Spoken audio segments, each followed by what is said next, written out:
noite. Começa agora o Jornal da Justiça desta terça-feira, 22 de novembro. A ministra Rosa Weber, presidente do Conselho Nacional de Justiça, anunciou hoje as metas nacionais do Poder Judiciário para 2023. Este é um dos destaques da edição de hoje e você vai ver também. O Conselho Nacional de Justiça condena desembargador de São Paulo que ofendeu guarda durante abordagem policial. Termina a audiência pública que discutiu a situação de pessoas que vivem nas ruas. E ainda, exposição no Museu do Supremo Tribunal Federal presta homenagem ao Dia da Consciência Negra.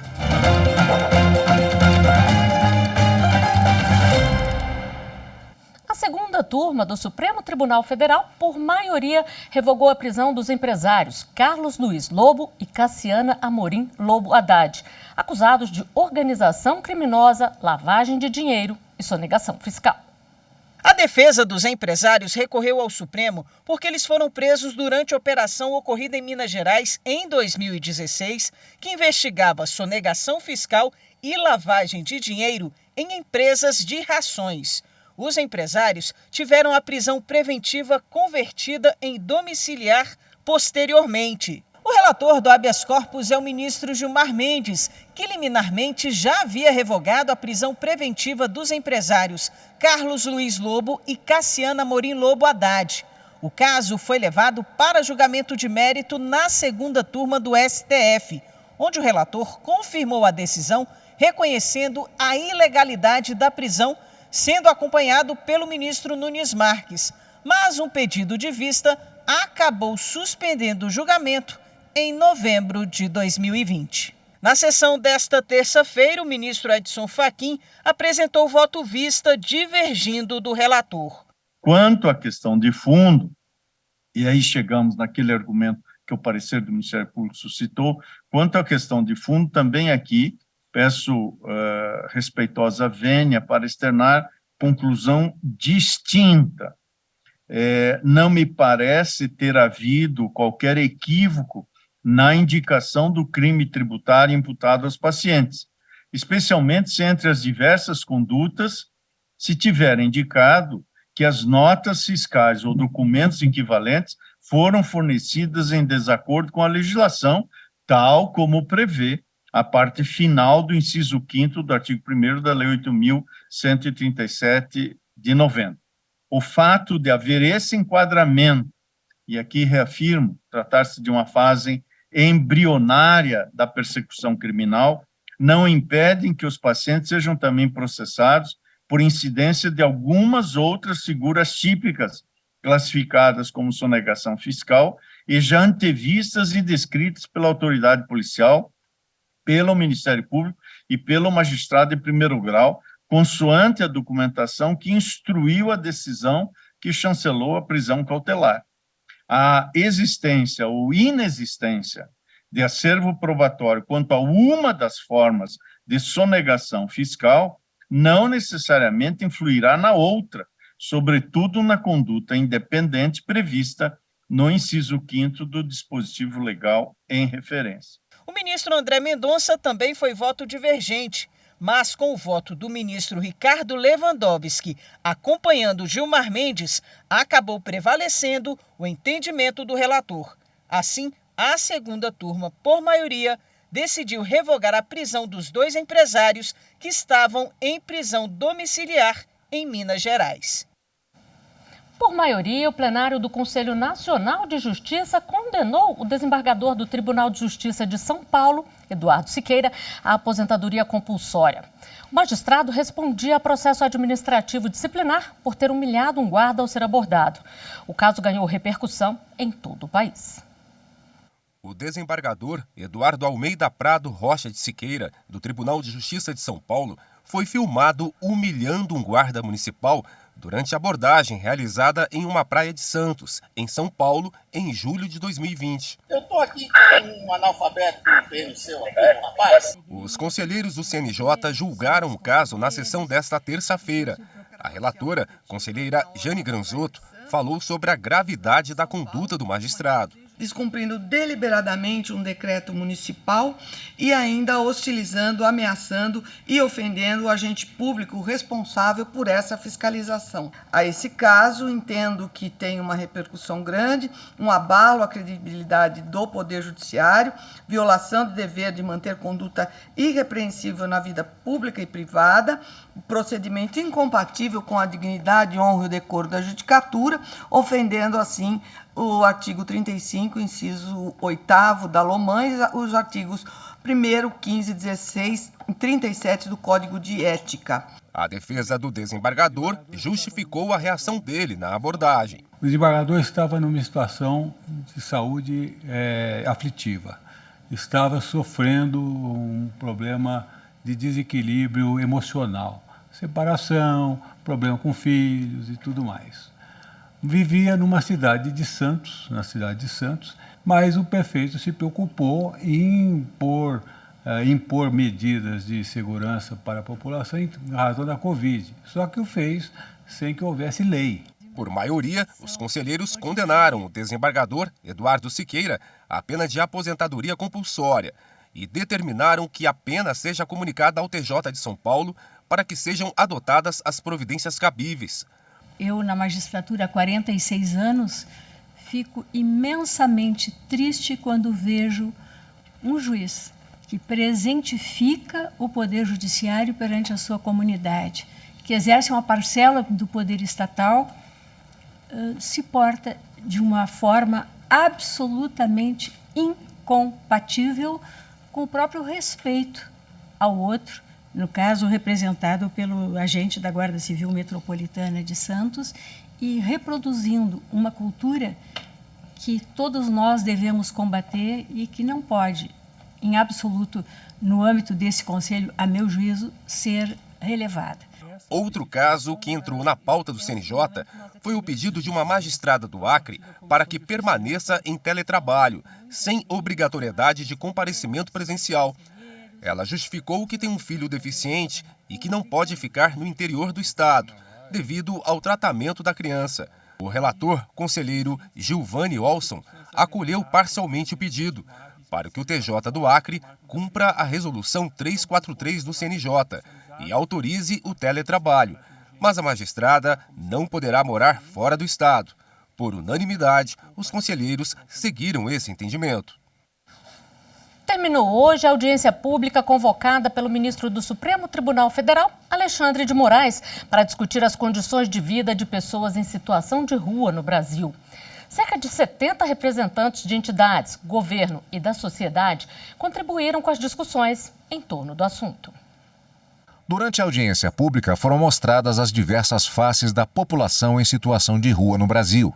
Uma delas é de mulheres trans e travestis, que são expulsas de casa e não têm para onde ir.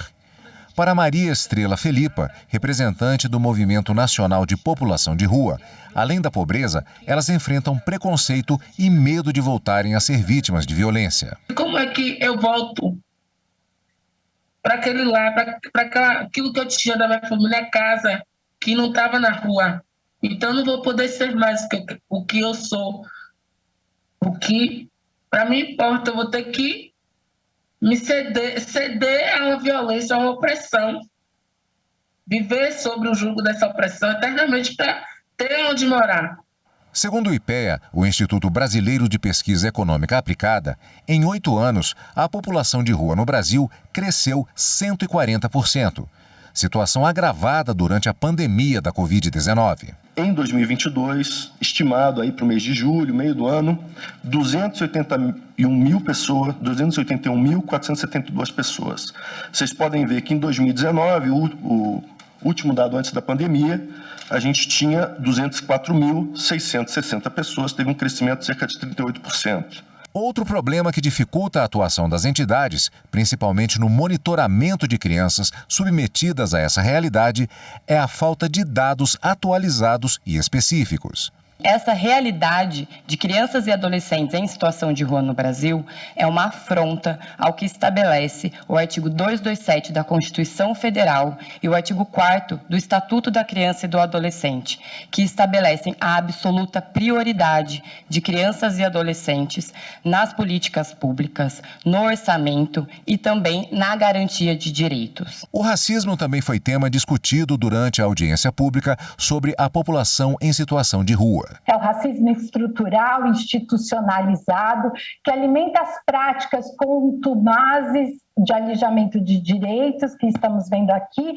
de não efetivação das garantias constitucionais, do descaso, negligência e violações que, como temos ouvido nesses 2 dias, seja contra quem tem as ruas como único espaço de moradia.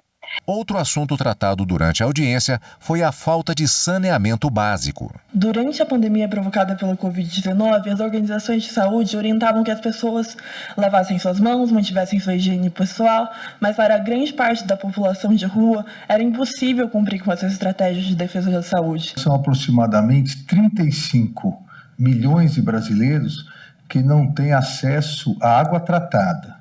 Mas mais grave do que isso, são aproximadamente 104 milhões de pessoas que não têm acesso a esgoto, ao tratamento de esgoto. Ou seja, metade dos brasileiros não tem acesso a um tratamento de esgoto. E isso não afeta só o direito à saúde, o direito à alimentação, afeta o direito à educação. A intenção do ministro Alexandre de Moraes ao promover a audiência é sugerir ao poder público soluções que garantam o respeito aos direitos das pessoas em situação de rua.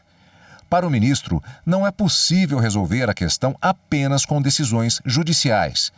É necessária uma atuação conjunta em busca de melhores condições de vida aos brasileiros em vulnerabilidade. O Conselho Nacional de Justiça anunciou hoje as metas para o Poder Judiciário no ano que vem.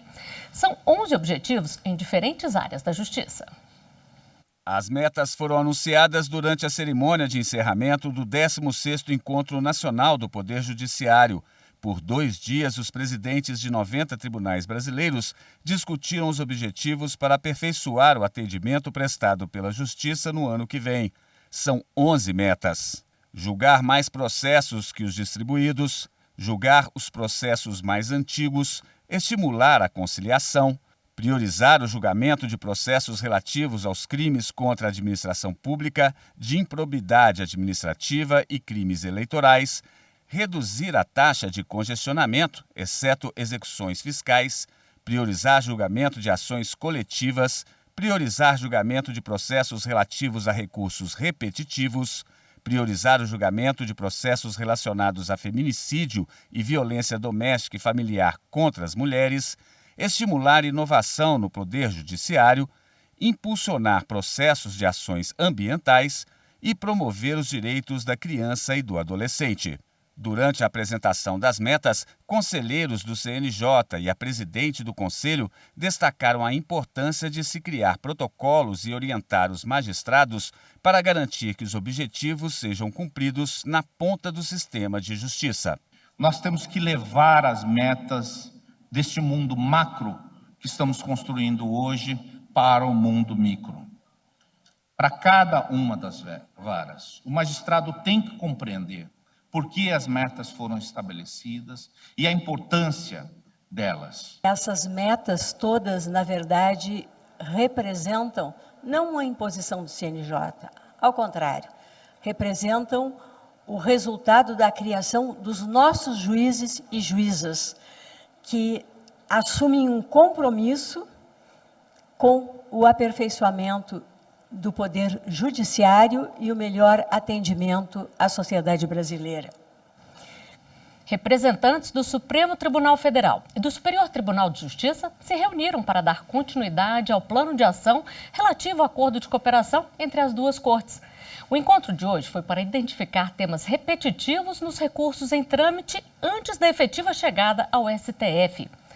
O acordo de cooperação tem, entre os principais objetivos, identificar de forma célere e eficiente questões jurídicas para serem submetidas à sistemática de julgamento de precedentes qualificados nas duas cortes.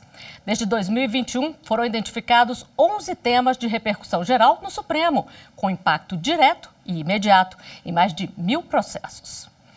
Veja a seguir os detalhes da pauta da sessão administrativa do Tribunal Superior Eleitoral. Eu volto em instantes.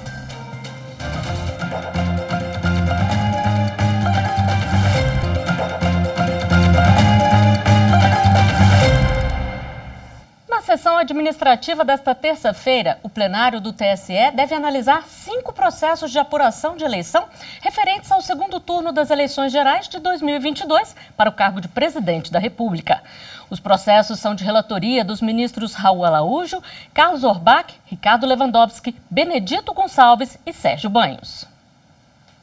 Na sessão administrativa, o plenário deve analisar 5 processos de apuração de eleição referentes ao segundo turno da votação para presidente da República de 2022.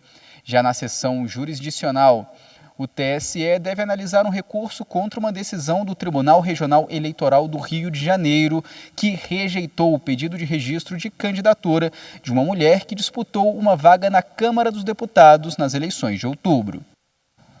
A terceira turma do Tribunal Superior do Trabalho declarou a competência da Justiça Trabalhista para julgar a ação contra a Caixa Econômica Federal por prejuízo na aposentadoria de um bancário. Segundo o colegiado, o processo visa exclusivamente a condenação direta da Caixa Econômica Federal e, portanto, não é abrangido pela decisão do Supremo Tribunal Federal. O bancário aposentado que mora em Betim, Minas Gerais, busca a reparação por perdas e danos na complementação da aposentadoria, decorrentes da não inclusão de uma parcela salarial na base de cálculo do benefício. Segundo ele, os prejuízos só foram verificados após a concessão da aposentadoria. Ao extinguir o processo sem julgamento do mérito, o Tribunal Regional do Trabalho da Terceira Região, em Minas Gerais, entendeu que o tema não era da competência da Justiça do Trabalho. O fundamento do TRT foi a decisão do STF, com repercussão geral, que determinou a competência da Justiça Comum para os pedidos relativos à complementação de aposentadoria. O bancário recorreu ao Tribunal Superior do Trabalho. O relator na terceira turma, ministro Maurício Godinho Delgado, destacou a novidade do caso e disse que a Justiça do Trabalho tem competência em razão da omissão da Caixa Econômica. De acordo com o relator, a pretensão do bancário decorre exclusivamente da relação jurídica existente entre ele e o banco, e não da responsabilidade da entidade de previdência privada. A partir do momento que o Supremo Tribunal Federal declarou a incompetência da Justiça do Trabalho para julgar complementação de aposentadoria, a partir de um certo momento houve modulação temporal, surgiu a hipótese muito bem lembrada em decisão do STJ, sejamos justos, eu creio que o STJ que trouxe essa lembrança, de que, não tendo competência da Justiça do Trabalho para julgar a questão previdenciária privada, mas tem competência, sim, para julgar eventual, se for o caso, indenização em face da omissão do empregador, relativamente ao fundo de pensão no tocante àquele trabalhador. Os ministros acompanharam o voto do relator. Por unanimidade, a terceira turma determinou o retorno dos autos ao Tribunal Regional do Trabalho, para que o recurso ordinário seja julgado. O prazo de 60 dias para locatário de loja em shopping exigir prestação de contas não é decadencial. O entendimento é da terceira turma do Superior Tribunal de Justiça. Os ministros do colegiado entenderam que o período de 60 dias mencionado na lei do inquilinato se refere à periodicidade mínima para que o locatário de loja em shopping center formule pedido de prestação de contas e não ao prazo decadencial para o exercício deste direito. De acordo com o artigo 54 da lei, as despesas cobradas do locatário devem ser previstas em orçamento, salvo casos de urgência ou força maior devidamente demonstradas, podendo o locatário, a cada 60 dias, por si ou entidade de classe, exigir a comprovação das mesmas. A decisão teve origem em ação de exigir contas ajuizada por uma empresa do ramo de calçados, que buscou conferir lançamentos realizados em boletos de cobrança decorrentes do contrato de locação comercial. Na primeira fase do procedimento, o locador foi condenado a prestar as contas exigidas relativas a todo o período contratual. Em recurso ao Tribunal de Justiça do Paraná, o locador alegou que teria havido a decadência do direito da locatária de exigir as contas pleiteadas, por ter sido ultrapassado o prazo previsto na lei, mas essa tese não foi acolhida pelo tribunal. No julgamento do recurso especial no STJ, a relatora, ministra Nancy Andrighi, destacou que a legislação acerca do tema confere ao locatário a faculdade de exigir a prestação de contas a cada 60 dias na via extrajudicial, o que não inviabiliza o ajuizamento da ação de exigir contas. A ministra ponderou que a lei estabeleceu esse prazo apenas para evitar que uma sucessão de pedidos de prestação de contas cause prejuízo à administração do shopping e considerou que se aplica o prazo prescricional geral de 10 anos quando há ausência de previsão de prazo específico. A Comissão de Constituição, Justiça e Cidadania do Senado Federal aprovou em sabatina a indicação de novos ministros para o Superior Tribunal de Justiça. A Comissão de Constituição, Justiça e Cidadania do Senado Federal realizou nesta terça-feira a sabatina para os indicados às 2 vagas em aberto para ministro do Superior Tribunal de Justiça. Messode Azulay Neto e Paulo Sérgio Domingues foram ouvidos pelos senadores da CCJ e tiveram os nomes aprovados para integrarem o STJ. Até o momento, Messode Azulay atua como presidente do Tribunal Regional Federal da 2ª Região e Paulo Sérgio Domingues é desembargador do TRF da 3ª Região. Eles foram indicados para ocupar as vagas dos ministros aposentados Napoleão Nunes Maia Filho e Nefe Cordeiro. A sessão foi acompanhada presencialmente pela presidente do STJ, ministra Maria Tereza de Assis Moura, e por vários ministros da Corte. A aprovação para ocupar as 2 vagas no STJ precisa ser referendada pelo plenário do Senado, o que está previsto para ocorrer ainda hoje. E veja a seguir, com autorização da Justiça, a Polícia Federal faz operação para prender pessoas condenadas por crimes relacionados ao abuso sexual infantil. Os detalhes em instantes.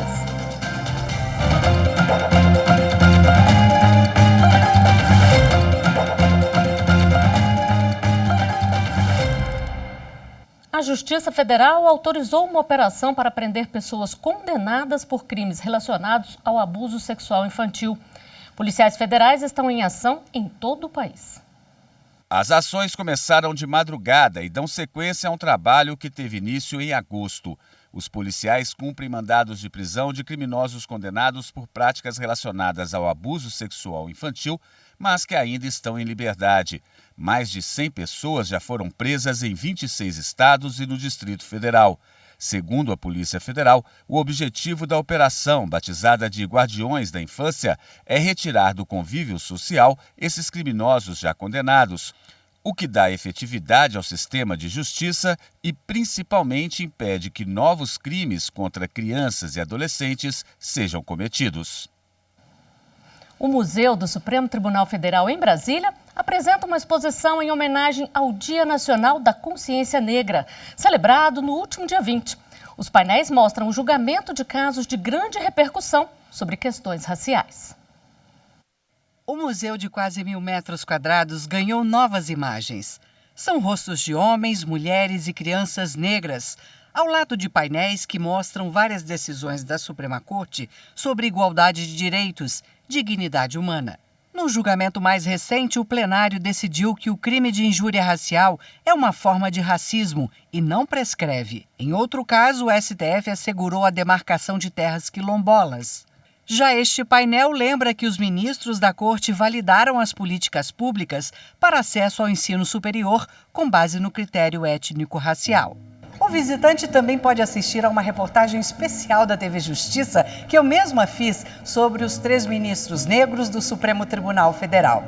A matéria, assim como esta exposição, é uma homenagem ao Dia Nacional da Consciência Negra, celebrado no dia 20 de novembro. O primeiro ministro negro da Suprema Corte foi o mineiro de Cerro Pedro Lessa, filho de um coronel e uma dona de casa. O segundo magistrado negro no STF foi Hermenegildo de Barros. As gerações mais novas se lembram deste magistrado de olhar firme e óculos redondos. Joaquim Barbosa foi ministro do Supremo no século XXI, entre os anos de 2003 e 2014. Além desta exposição, o Supremo vai lançar ainda este mês uma obra sobre legislação, doutrina e jurisprudência sobre o tema racial. São ações que lembram os avanços do judiciário brasileiro no combate a toda forma de discriminação racial.